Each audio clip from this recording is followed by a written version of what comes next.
Chapter number 13 जिसका नाम है development experiences of India, China और पाकिस्तान। इसमें हम देखेंगे कि कैसे इंडिया और पाकिस्तान और चाइना ने कैसे डेवलपमेंट जो है स्टार्टिंग से किया। देखेंगे भारत, पाकिस्तान तथा चीन का विकास अनुभव एवं तुलनात्मक अध्ययन। तो देखिए पाकिस्तान, चाइना और इंडिया, ठीक है। जो चाइना है उसका एरिया कितना ज़्यादा बड़ा है, उसके बाद इंडिया और सबसे लास्ट में पाकिस्तान, सबसे छोटा सा एरिया। अब हम देखेंगे कि इन तीनों ने किस तरीके से मतलब डेवलपमेंट, किस तरीके से एक्सपीरियंस इनको रहे, कैसे इन्होंने अपनी कंट्री में जो है कैसे ग्रोथ की, डेवलपमेंट की। तो हमने देखा जो इंडिया था, इंडिया और जो आपका जो क्या कहते हैं इंडिया और पाकिस्तान, उन दोनों को जो इंडिपेंडेंस कब मिली थी, 1947 में उनको इंडिपेंडेंस मिली थी। और जो पीपल्स और रिपब्लिक ऑफ चाइना जिसको कहते हैं, इसको मिली थी 1949 में। तो हम चाइना के बारे में बात करेंगे कि चाइना ने किस तरीके से डेवलपमेंट जो है चाइना को मिली।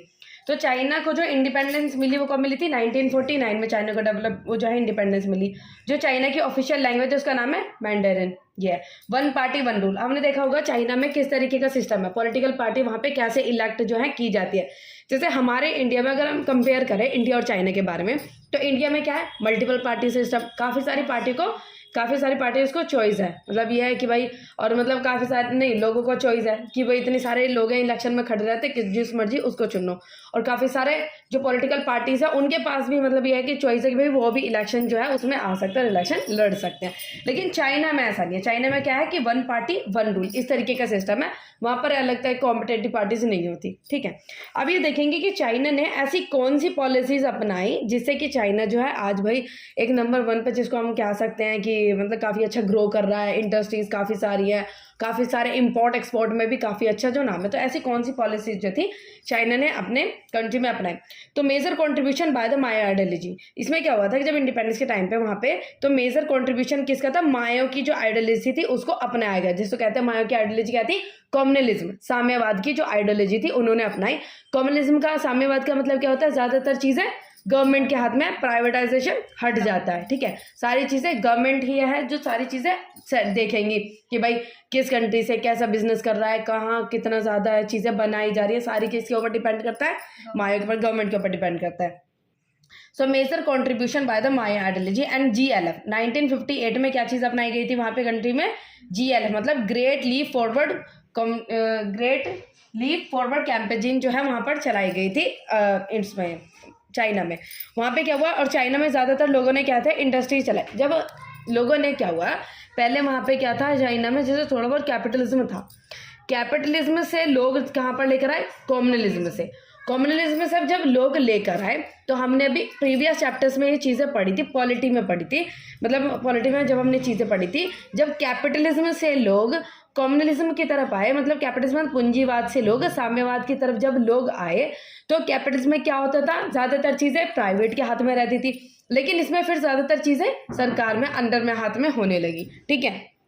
तो इसमें हमने देखा था कि कैपिटलिज्म में से जब कम्युनलिज्म में ये आए थे तो यहाँ पे भुखमरी की तो कंडीशन बहुत बुरी हो गई थी, क्योंकि सारी पहले चीज़ें थी कैपिटलिज्म में थी, पूंजीवादी चीज़ें थी लोगों के हाथ में।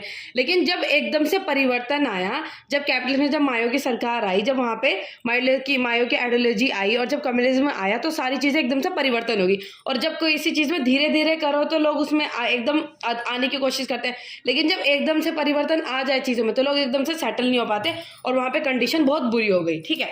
तो फिर उसके बाद जब लोगों ने वहाँ पे, जब सरकार ने देखा भाई कैसे क्या कंडीशन है, कैसे सुधार लाया जा सकता है, और वहाँ के लोगों ने जब स्टार्टिंग से क्या कर दिया, बाहर से लेना देना बंद कर दिया। क्यों? क्योंकि उनके पास ना तो फॉरेन करेंसी थी ना इतना पैसा था, ठीक है। तो बाहर से वैसी चीज़ें खरीदते थे जैसे सस्ता कच्चा माल और अपने देश में ही चीज़ें बनाना, और उन्होंने बाहर से और ज़्यादातर वैसा एक्सपोर्ट करना बंद कर दिया, मतलब इंपोर्ट करना बंद कर दिया था। क्यों? क्योंकि उसके लिए भी फॉरेन करेंसी चाहिए होती है, वो उसके पास बिल्कुल भी नहीं थी। तो एकदम इंडिया जो चाइना की जो कंडीशन थी वो बहुत ज़्यादा एकदम बेकार हो गई थी कम्युनिज्म आने के बाद, क्योंकि एकदम से परिवर्तन आया। लेकिन धीरे धीरे अब यहाँ पे अब देखा जाएगी उन्होंने धीरे धीरे क्या की, अपने आप को इस तरीके से बनाने की कोशिश की ताकि लोग उनके ऊपर डिपेंड हो जाए, इंडस्ट्रीज बनानी, ठीक है।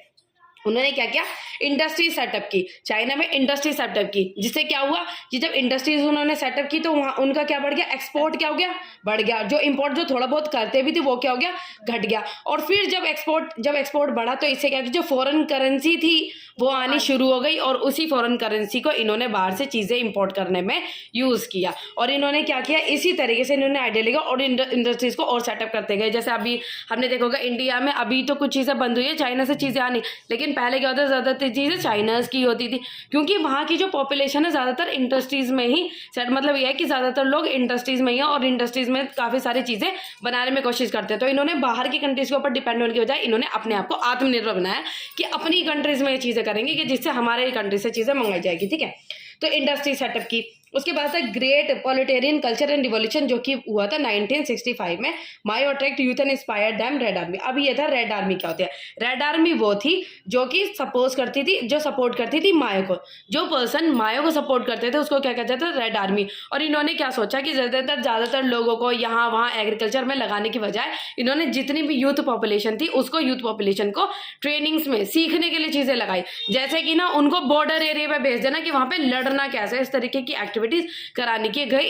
क्या हमारे चाइना में कभी ऐसी कंडीशन आ जाए कि उनके चाइना में कि कभी ऐसी कंडीशन आ जाए कि भाई कैसे कभी किस सिचुएशन को कैसे हैंडल करना है, लड़ाई हो जाए तो उसको लोग कैसे हैंडल कर पाएंगे, तो उनको प्रैक्टिकली ये चीज़ें कराई गई। जो यूथ थी उनको इन चीज़ों के अंदर डाला गया कि भाई तुम जैसे लड़ाई हो जाती है किस तरीके से तुमको ये सारी चीज़ें हैंडल करनी है। ठीक है, तो उसमें क्या था, चाइना में कैसे कैसे इंडस्ट्रियल रिफॉर्म आया। फिर इंडस्ट्रियल रिफॉर्म हुआ, जैसे इंडस्ट्री तो उन्होंने सेटअप की थी लेकिन उसमें भी रिफॉर्म किया गया। रिफॉर्म का मतलब दोबारा से नए परिवर्तन, बदलाव। ठीक है, तो वो इंडस्ट्रियल रिफॉर्म किया गया 1978 में। पहले इन्होंने एग्रीकल्चर में रिफॉर्म किया। एग्रीकल्चर में क्या किया, इन्होंने पहले फॉरेन ट्रेड जो थी सारी चीज़ों से बंद कर दिया था, लेकिन फिर इन्होंने एग्रीकल्चर में फॉरेन ट्रेड को जो इंक्रीज किया। फिर उसके बाद इंडस्ट्रीज में इन्होंने रिफॉर्म किया, पहले एग्रीकल्चर में, दूसरा फिर इंडस्ट्रीज में भी इन्होंने अपनी जो है मतलब क्या कहते हैं, जब ये कम्युनिज्म लेकर आए तो प्राइवेट चीज़ों को तो हटा दिया था, सब गवर्नमेंट के हाथ में थी। तो इंडस्ट्री और फॉरेन ट्रेड भी इन्होंने हटा दिया था उस टाइम पे। और इन्होंने अपनी जो इकोनॉमी थी वो क्या करती थी, बंद इकोनॉमी मतलब क्लोज इकोनॉमी कर दी थी। फिर धीरे धीरे उन्होंने खोलने की कोशिश की जब उनकी कंट्री की कंडीशन जो थोड़ी ठीक होने शुरू हो गई। तो इंडस्ट्रीज में भी इन्होंने क्या किया, इंक्रीज प्राइवेट सेक्टर्स को भी इंडस्ट्रियलाइजेशन करने के लिए। क्योंकि अगर देखो एक तो चीज़ होती है गवर्नमेंट उसको कर रहा है, ठीक है, गवर्नमेंट करता है जैसे लोगों को ज़्यादातर मतलब हेल्प करने के लिए, और जैसे लोगों की ज़्यादा नॉर्मल हेल्प जो मिल सके। लेकिन प्राइवेट क्या करता है ना, प्राइवेट के अगर हाथ में दे तो वो पैसे तो ज़्यादा चार्ज करता है लेकिन उस काम को बहुत अच्छे से करता है क्योंकि प्राइवेट सेक्टर्स के हाथ में दे तो इंडस्ट्रियलाइजेशन को भी प्राइवेट सेक्टर्स के लिए मतलब उनका कॉन्ट्रीब्यूशन भी स्टार्ट करा देगा, बढ़ा देगा।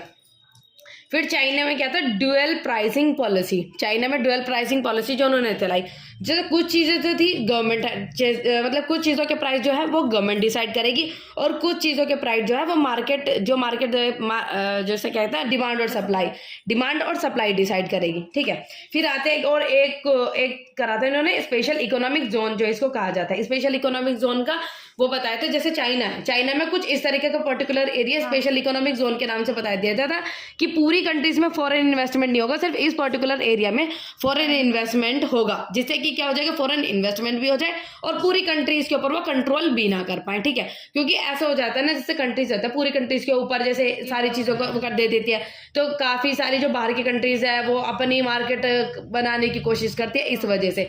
तो इन्होंने कुछ स्पेशल इकोनॉमिक जोन बनाए थे जहाँ पर जो फॉरेन कंट्रीज है इन्वेस्ट करना चाहे तो वहाँ पर इन्वेस्ट कर सकती है। ठीक है, इससे उनका इन्वेस्टमेंट का भी फायदा मिल जाएगा। फिर देखते हैं जैसे चाइना के बारे में देखा, चाइना की कैसे थी, कम्युनिज्म में आने के बाद उनकी कंडीशन बहुत ज़्यादा बेकार हो गई थी। उसके बाद मायो की जो आइडियोलॉजी आई थी, मायो की आइडियोलॉजी में जो कम्युनिज्म के बारे में बात करते हैं, फिर इन्होंने क्या किया, धीरे धीरे इंडस्ट्री सेटअप करनी शुरू करी थी।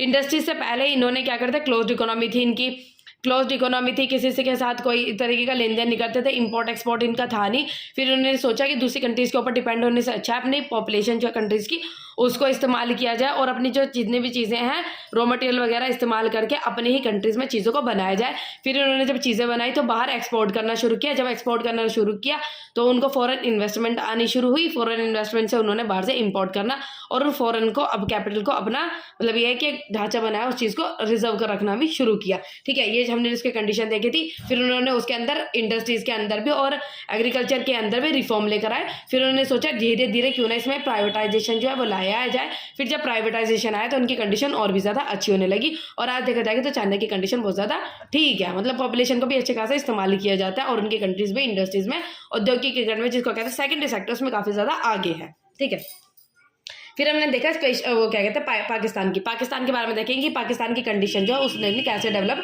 करने की कोशिश की और किस तरीके से डेवलपमेंट हुआ और कैसे कैसे उनके जो कंट्रीज उसमें किस तरीके की दिक्कतें आई। अब जो पाकिस्तान है उसको इंडिपेंडेंस मिली 14 अगस्त 1947 में इसको इंडिपेंडेंस मिली थी, और 1971 में हमने देखा 1971 में सिविल वॉर हो गई थी जिसकी वजह से बांग्लादेश फॉर्म हुआ था। तो 1971 में देखो यहाँ पे क्या हुआ था, पाकिस्तान में क्या चीज़ है, पाकिस्तान में कोई स्टेबल गवर्नमेंट रही नहीं। हमने पिछले चैप्टर्स में पढ़े थे पॉलिटिक्स में, तो उसमें पिछले चैप्टर में कभी मिलिट्री रूल आ रहा है, कभी डेमोक्रेसी आ रही है, कभी उससे जो है नाखुश हो रहे हैं लोग, तो उस वजह से। तो हमने देखा इसमें कि जब 1971 में क्या हुआ था, सिविल वॉर हो गई थी। सिविल वॉर हो गई थी जब उनके बीच में हो गई थी, तो उसकी वजह से बांग्लादेश जो है वो फॉर्म हो गया था। क्यों? क्योंकि ये जो ईस्ट पाकिस्तान था उसको भी अपने अंदर लाने की कोशिश कर रहे थे, लेकिन उसने मना कर दिया, तो उसकी वजह से बांग्लादेश जो फॉर्म हो गया। अब इसके कैरेक्टरिस्टिक्स देखेंगे पाकिस्तान के किस तरीके से कैरेक्टरिस्टिक्स है और क्या क्या चीज़ें थी। स्लो इकोनॉमिक ग्रोथ हो रही थी। यहाँ पे इंडस्ट्रियलाइजेशन का कुछ इतना ना थी कि यहाँ पे इंडस्ट्री सेटअप हो, क्योंकि यहाँ पे क्या हुआ था, ज़्यादातर लोग एग्रीकल्चर के ऊपर डिपेंड थे। ठीक है, एग्रीकल्चर के ऊपर डिपेंड थे। स्लो इकोनॉमिक ग्रोथ हो रही थी। मिलिट्री रूल था भाई, मिलिट्री रूल यहाँ पे कभी बार बार मिलिट्री रूल चल रहा था, कभी मतलब ऐसे। फिर था पॉलिटिकल इनस्टेबिलिटी, यहाँ की जो राजनीतिक जो पॉलिटिकल पार्टीज थी वो इनस्टेबल थी, कोई एक टिकी नहीं रही थी। एक साल चलती, 2 साल चलती, तीसरे दिन में फिर मिलिट्री रूल। इस तरीके से चीज़ें यहाँ पे सरकार चल रही थी। अब ये देखा जाएगा जो पाकिस्तान था वो 6th मोस्ट पॉपुलस कंट्रीज है इन द वर्ल्ड में, जो मोस्ट पॉपुलस कंट्री है। ठीक है, पॉपुलेशन के नाम पे 6ठे नंबर पे आ जाती है वर्ल्ड में, और जो 1/3 जो हिस्सा है वो बिलो पॉवर्टी लाइन रहता है। ठीक है, जो गरीबी रेखा से 1/3 हिस्सा जो बीपीएल के लाइन पर है, बिलो पॉवर्टी लाइन जिसको कहते हैं। अभी कहते हैं सेकंड लार्जेस्ट मुस्लिम पॉपुलेशन, जैसे पहली जो है मुस्लिम की जो पॉपुलेशन है वो इंडोनेशिया में मिलेगी और सेकंड लार्जेस्ट पाकिस्तान में मिलेगी। ठीक है, ये हमने इसके कंडीशन के बारे में देखा कि क्या क्या कैरेक्टरिस्टिक्स है पाकिस्तान में, कैसे कैसे पॉपुलेशन है और क्या इसकी कंडीशन इकोनॉमिक पॉलिटिकली क्या है। अभी देखेंगे इन्होंने क्या हुआ, रिफॉर्म लाने की कोशिश की, अपनी कंट्री में रिफॉर्म लेकर आए, इकोनॉमिक रिफॉर्म, मिक्स्ड इकोनॉमी लेकर आए। क्या हुआ, मिक्स्ड इकोनॉमी वही प्राइवेट पब्लिक दोनों चीजें। ठीक है, फिर कहते हैं इन्होंने क्या हुआ, ग्रीन रिवॉल्यूशन जैसे कि एग्रीकल्चर के ऊपर ध्यान देना, जैसे हमारे इंडिया में दिया गया, फिर ऐसे ही ग्रीन रिवॉल्यूशन यहाँ पे दिया गया 1960 में, जिससे कि एग्रीकल्चर की कंडीशन क्या होगी यहाँ पे अच्छी होगी। उसके 1970 में नेशनलाइजेशन लेकर आए, चीजों में नेशनलाइजेशन लेकर आए। फिर फाइनेंशियल सपोर्ट, इन्होंने क्या हुआ, जब इनकी कंडीशन बेकार हो गई थी फाइनेंशियल सपोर्ट मिलता था इनको। लेट 1970 में यूके और न्यूजीलैंड से इन्होंने फाइनेंशियल सपोर्ट लिया। फिर 1988 में reform were initiated in the country, अपनी जो कंट्रीज में रिफॉर्म जो है वो लेकर आ गए 1988 में। ठीक है, अब इसमें हम इंडिया, चाइना और पाकिस्तान तीनों को कंपेयर करके देखेंगे। ठीक है, कि इन तीनों को मतलब क्या क्या चीज़ें कैसे रहे हैं इन्होंने। तो structure of growth, sectoral share in output and employment, समृद्धि का ढांचा, उत्पादक एवं रोजगार में क्षेत्रीय भागीदार। अभी देखेंगे कि कितनी परसेंटेज प्राथमिक सेक्टर होता है उसमें, मतलब प्राइमरी, सेकेंडरी, टर्शियरी जो कहते हैं प्राथमिक, द्वितीय और तृतीयक जो है, इनमें तीनों सेक्टर्स में किस किस की मतलब कौन कौन से कंट्री की कितनी लोग हैं किस किस सेक्टर में जितना ज़्यादा काम कर रहे हैं और कितनी ज़्यादा जीडीपी कहाँ से आ रही है। ठीक है, अब इसमें देखेंगे प्राथमिक सेक्टर में, देखो जो प्राथमिक है जिसको कहते हैं प्राइमरी सेक्टर में 15% जो है जीडीपी कितना दे रहा है ये, जो प्राथमिक सेक्टर। एग्रीकल्चर कितना जीडीपी दे रही है, 15.4, और इसमें कितना दे रहे हैं पाकिस्तान में 24.4 और चाइना में बहुत कम। ठीक है, और जो एम्प्लॉयमेंट देखो जीडीपी यहाँ पर सबसे कम, यहाँ जो जीडीपी जो है प्राइमरी सेक्टर सबसे कम किस में दे रही है, चाइना में दे रही है, और यहाँ पर भी इंडिया में कुछ ज़्यादा खास नहीं दे रही और ज़्यादातर पाकिस्तान में मिल रहा है। लेकिन रोजगार देखो कितने लोग हैं क्या काम कर रहे हैं, 47% लोग जब एम्प्लॉयमेंट है यहाँ पे, लेकिन उसके बाद हमारा जीडीपी इतना कम आ रहा है। यहाँ पे 42% है, उसके बाद यहाँ का जीडीपी, यहाँ पे सिर्फ 27% है, उसके बाद जीडीपी इतना आ रहा है। ठीक है, अब यहाँ देखेंगे कि द्वितीय सेक्टर थे इसमें कितने लोग हैं, ये हमें बताया गया है कौन से साल का, इसमें बताया गया 2018 का। ठीक है, अब इसमें द्वितीय के बारे में बताया गया, इसमें कितने लोग हैं, द्वितीय सेक्टर से हमें कितनी जीडीपी मिल रही है 23%, और यहाँ पे पाकिस्तान में 19% और चाइना में 40%। देखो कितनी 40% जीडीपी जो है इंटर सेकंड सेक्टर आपका इसमें दे रहा है। ठीक है, उद्योग में। अब इसमें देखो एम्प्लॉयमेंट कितनी है, एम्प्लॉयमेंट सिर्फ 22%, हमारे मतलब इंडस्ट्रीज बहुत कम, और यहाँ पे भी इतना ही 20 से भी ज़्यादा इसकी थोड़ी सी, और यहाँ पे 28.8%, ठीक है, इतने मतलब इंडस्ट्रीज यहाँ पे ज़्यादा। अब टर्शियरी सेक्टर देखेंगे जो कि सर्विस सेक्टर भी जिसको कहा जाता है।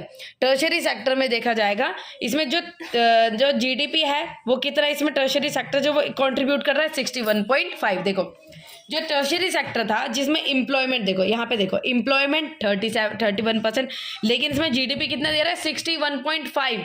और यहाँ पे देखो एग्रीकल्चर सेक्टर में इतने सारे लोग एम्प्लॉयड है, लेकिन इससे जो जीडीपी निकल रहा है वो सिर्फ 15.4 बस, देख है ना। तो ज़्यादातर लोग इसमें मतलब एम्प्लॉयमेंट है, लेकिन इससे बहुत कम मिल रहा है। इसमें कम लोग हैं लेकिन यहाँ से जीडीपी बहुत ज़्यादा मिल रहा है। अब यहीं देखेंगे पाकिस्तान के बारे में। पाकिस्तान में इतने लोग सर्विस सेक्टर में एम्प्लॉयड है और इससे जीडीपी इतना आ रहा है, ज़्यादा जीडीपी आ रहा है 43%, और यहाँ से जीडीपी इतना, लेकिन यहाँ के लोग एग्रीकल्चर में कम है। तो इससे आंकड़े से हमें पता चला कि जो हमारी इंडिया में, देखो इंडिया में ज़्यादातर जीडीपी किससे मिल रहा है, उससे मिल रहा है टर्शियरी सेक्टर से, जिसको कहते हैं ट्रिटेक से, टर्शियरी सेक्टर से मिल रहा है। लेकिन यहाँ पे जो लोग हैं वो बहुत कम एम्प्लॉयड है, और जहाँ पे हमारे जो लोग बहुत ज़्यादा एम्प्लॉयड हैं जिसको कहते हैं एग्रीकल्चर सेक्टर, वहाँ से बहुत कम जीडीपी मिल रहा है। और ठीक ठाक है, मतलब यहाँ पे ज़्यादा लोग नहीं है लेकिन ठीक है, बस नॉर्मली लोग हैं सेकेंडरी सेक्टर में, और यहाँ पे इतना, ठीक है। फिर अब हम देखेंगे पाकिस्तान में ज़्यादातर जीडीपी भी टर्शियरी सेक्टर से आ रहा है, इतने ज़्यादा लोग यहाँ पे है नहीं, ज़्यादातर लोग यहाँ के भी एग्रीकल्चर में डिपेंड है। फिर हम देखेंगे चाइना के बारे में। चाइना की ज़्यादातर जीडीपी यहाँ पे किससे आ रही है, आपकी टर्शियरी सेक्टर से ही आ रही है, और यहाँ के लोग भी ज़्यादातर किस चीज़ में एम्प्लॉयड है, टर्शियरी सेक्टर में एम्प्लॉयमेंट देता है। और यहाँ के कम लोग कितने हैं, एग्रीकल्चर में कम जीडीपी मिल रहा है, और यहाँ के इतने ज़्यादातर लोग एग्रीकल्चर में भी नहीं है। तो इन आंकड़ों से हमें ये पता चला तीनों कंट्रियों के बारे में कि जीडीपी ज़्यादा हमें किससे मिलता है। अब हम देखेंगे कि जीडीपी ग्रोथ, उसके बाद में जो चाइना थी, चाइना जो है हमारा बहुत ही कम जो है एग्रीकल्चर में कॉन्ट्रीब्यूट करता है, बहुत ही कम वहाँ से जीडीपी भी निकलता है, बहुत कम जीडीपी निकलता है, पर वो इतनी पॉपुलेशन वो लगाते भी नहीं है। जैसे इंडिया में बहुत ज़्यादा पॉपुलेशन एग्रीकल्चर में, लेकिन वहाँ से जीडीपी बहुत कम आता है, ठीक है। हमने चीज़ें देखी। अब हम क्या कहते हैं, अब हम देखेंगे ह्यूमन डेवलपमेंट इंडेक्स के बारे में, जिसको कहते हैं मानव विकास। मानव विकास में देखेंगे, मानव विकास जो है ह्यूमन डेवलपमेंट इंडेक्स हमारे कितने से कितने बीच का रहता है, 0 से 1 के बीच में रहेगा, ठीक है। ये हमें बताता है जीवन प्रतीक्षा। अब ये देखेंगे कि जितनी अधिक उतना अच्छा, जीवन प्रतीक्षा अगर जितनी ज़्यादा होगी उतना अच्छा जैसे माना जाएगा, जैसे लाइफ एक्सपेक्टेंसी जितना जो ज़्यादा जीता उतना अच्छा जाता है। और जिसकी लाइफ एक्सपेक्टेंसी, जिसकी जीवन प्रतीक्षा जिस देश की ज़्यादातर लोगों की मिलेगी, उससे हमें क्या पता चलता है कि यहाँ के ज़्यादातर लोगों की खाने पीने की कंडीशन अच्छी है, हॉस्पिटल की कंडीशन अच्छी है, ठीक है। फिर हमें बताया पूर्ण साक्षरता दर, जितनी ज़्यादा जो साक्षरता दर है वो हमें बताया जैसे कि साक्षर जो है कितने उतने, जितनी ज़्यादा उतनी अच्छी। निर्धनता रेखा से नीचे रहने वाली जनसंख्या, मतलब है कि बिलो पॉवर्टी लाइन जितनी कम उतनी अच्छी होगी।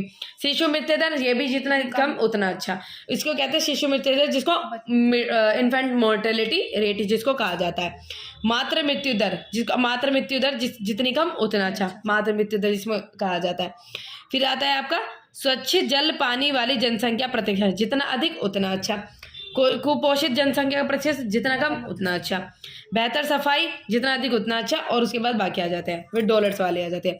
अब इसमें देखेंगे ह्यूमन डेवलपमेंट इंडेक्स जो है, ह्यूमन डेवलपमेंट इंडेक्स इन सारे चीज़ों को मद्देनजर रखते हुए चीज़ें निकाली जाती है। ह्यूमन डेवलपमेंट इंडेक्स निकाला जाता है आपकी यूएनडीपी के द्वारा, यूएनडीपी जिसको कहता है यूनाइटेड नेशन डेवलपमेंट प्रोग्राम जिसको कहा जाता है, ठीक है। अब ये देखो, अब इसमें ये बताइए जो ह्यूमन डेवलपमेंट इंडेक्स है इसमें रैंक बताई गई है। देखो, एक समृद्धि और विकास को दर्शाता है। ये बताता है कि जिसका ज़्यादा ह्यूमन डेवलपमेंट इंडेक्स होगा मतलब ये सारे सेक्टर्स में अच्छा काम कर रहे हैं, जिसका कम होगा मतलब वहाँ पे ये जितने भी कंडीशंस है सारी बहुत कम है और अच्छे से काम नहीं कर रही है। अब ये देखो, इसमें बताया गया जो चीन भारत पाकिस्तान, जो चीन का था ह्यूमन डेवलपमेंट इंडेक्स 0.752, भारत का 0.640 और जो पाकिस्तान का है उसका 0.562, मतलब आगे ये है, फिर सेकंड पे ये है और फिर थर्ड पे पाकिस्तान है। इस वजह से हमें ह्यूमन डेवलपमेंट इंडेक्स जो है बताया गया है, ठीक है। अब ह्यूमन डेवलपमेंट इंडेक्स जो चीन के ऊंचे ह्यूमन डेवलपमेंट इंडेक्स कम में रहने का कारण इसका ऊंचा प्रति व्यक्ति आय है। इसमें क्या बताया कि जो ह्यूमन डेवलपमेंट इंडेक्स चीन का ज़्यादा है उसको क्या बता रहा है कि जीडीपी प्रति व्यक्ति जीडीपी है। प्रति व्यक्ति जीडीपी का मतलब है जैसे इसका हम पर कैपिटा इनकम, एक व्यक्ति की आय, ठीक है, उनकी इनकम अच्छी। अब ये देखेंगे common success story of India और पाकिस्तान। इंडिया और पाकिस्तान की मतलब जो सक्सेस स्टोरी में कौन सी ऐसी चीज़ें थी जो कि कॉमन जो है वो मिली। भारत तथा पाकिस्तान दोनों देशों के प्रति व्यक्ति आय को दुगना करने में सफलता प्राप्त हुई, जिसको कहता है पर कैपिटा इनकम। दोनों देशों ने अच्छा किया, ये बताते हैं कि दोनों की कॉमन स्टोरीज, ठीक है। अब इसमें बताया जाएगा जनसंख्या में वृद्धि के साथ खाद का उत्पादन सफलतापूर्वक बढ़ा। दोनों देशों में जो है जनसंख्या के साथ भी इनका जो खाद की जो चीजें हैं वो भी इन्होंने मतलब एग्रीकल्चर के ऊपर ध्यान देके टेक्नोलॉजी परिवर्तन लेकर आया, जिससे कि इन्होंने जैसे ग्रीन रिवॉल्यूशन आया दोनों में, ग्रीन रिवॉल्यूशन के बाद इनकी जो एग्रीकल्चर चीजें थी खाने की चीजें में भी इन्होंने खाद में भी अच्छा किया। फिर खाद का आत्मनिर्भर के साथ पोषण मतलब न्यूट्रिशनल स्टेटस, दोनों का न्यूट्रिशनल स्टेटस भी अच्छा है, ठीक है। और फिर इसमें बताएगा दोनों देशों में एक सुविकसित आधुनिक क्षेत्र एक पिछड़े हुए रूढ़िवादी क्षेत्र के साथ का विकास हो रहा है। मतलब ये है कि इनमें अब धीरे धीरे मॉडर्नाइजेशन जो है कंट्री में धीरे धीरे दोनों में आ रहा है। अब ये बताई थी हमें दोनों की सक्सेस कॉमन स्टोरीज। अब ये बताएंगे इसमें कॉमन फेलियर ऑफ इंडिया और पाकिस्तान, ऐसे कौन सी चीजें थी जो दोनों ने की इंडिया और पाकिस्तान से जिसकी वजह से यहाँ फेल हो रही है। सबसे पहले यहाँ पे वैश्वीकरण, ग्लोबलाइजेशन दोनों ने बहुत लेट में लेकर आए। जब तक काफी सारे कंट्रीज काफी सारी ग्लोबलाइजेशन कर चुकी थी, वैश्वीकरण कर चुकी थी और बहुत अच्छे लेवल पे पहुंच चुकी थी, डेवलप हो चुकी थी, उस टाइम पे इंडिया और पाकिस्तान के अंदर ग्लोबलाइजेशन जिसको कहते हैं वैश्वीकरण आया। क्यों? क्योंकि भाई पहले इन्होंने अपनी कंट्रीज को क्या किया था, बंद इकोनॉमी किया हुआ था, बंद अर्थव्यवस्था किया था। जब खुली अर्थव्यवस्था तो इन्होंने बाद में किया था, इन्होंने बंद अर्थव्यवस्था उस पर उस टाइम किया था जब इनको डर था कि भाई हमारी मतलब वो ब्रिटिश ने हाँ जब कंट्रोल किया था भाई हमारे यहाँ के ज्यादातर चीजों को बाहर ले जाते थे उस वजह से, ठीक है।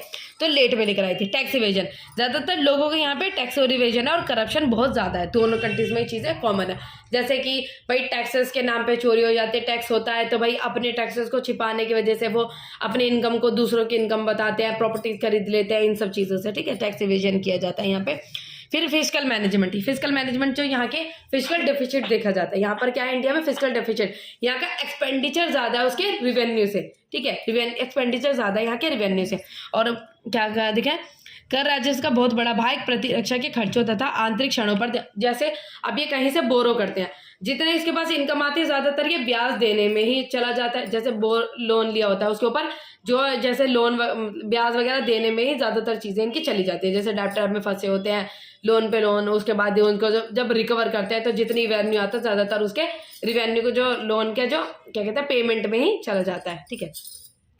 फिर इसमें बताया था कि दोनों देशों में अपर्याप्त शहरी सेवाएं आर्थिक समृद्धि विकास के प्रतिनिधित्व में एक बात है।